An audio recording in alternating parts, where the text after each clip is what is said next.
ലോകകപ്പ് അർഹിക്കുന്നുണ്ട്. അതിനായി ഞങ്ങൾ പ്രയത്നിക്കും. സഹതാരങ്ങളായ ബ്രൂണോ ഫെർണാണ്ടസും ജോ ഫെലിക്സും പറയുന്നു.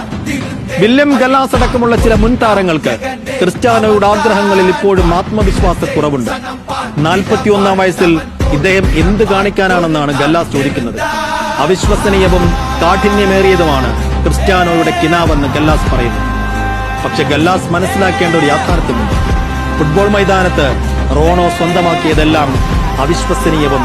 മെസ്സി, റൊണാൾഡോ, നെയ്മർ, എംബാപ്പെ, ഇവരിൽ ആരാണ്? റൊണാൾഡോയും മെസ്സിയും നെയ്മറും ജീവിച്ച കാലഘട്ടത്തിൽ അവരോടൊപ്പം ജീവിക്കാൻ സാധിക്കുന്നതല്ലേ ബ്രോ നമ്മുടെ ഏറ്റവും വലിയ സന്തോഷം അല്ലേ? അതിന്റെ വലിയൊരു കാണാൻ കഴിയും. ഗ്രൗണ്ടിലും പുറത്തും ഇദ്ദേഹത്തിന്റെ ജീവിത രീതി മറ്റുള്ളവർക്ക് പഠിക്കാനുള്ള ഒരു പുസ്തകം തന്നെയാണ്. മെസ്സി എന്തായാലും ഇന്ത്യയിലേക്ക് വരാൻ സാധിച്ചിട്ടില്ല. വളരെ അധികം അദ്ദേഹത്തിന്റെ ആരാധകർ കൂടുതൽ അദ്ദേഹം വരാനുള്ള ഒരു പ്രതീക്ഷയോടെ കാത്തിരിപ്പ് വെറുതെയായി പോയി.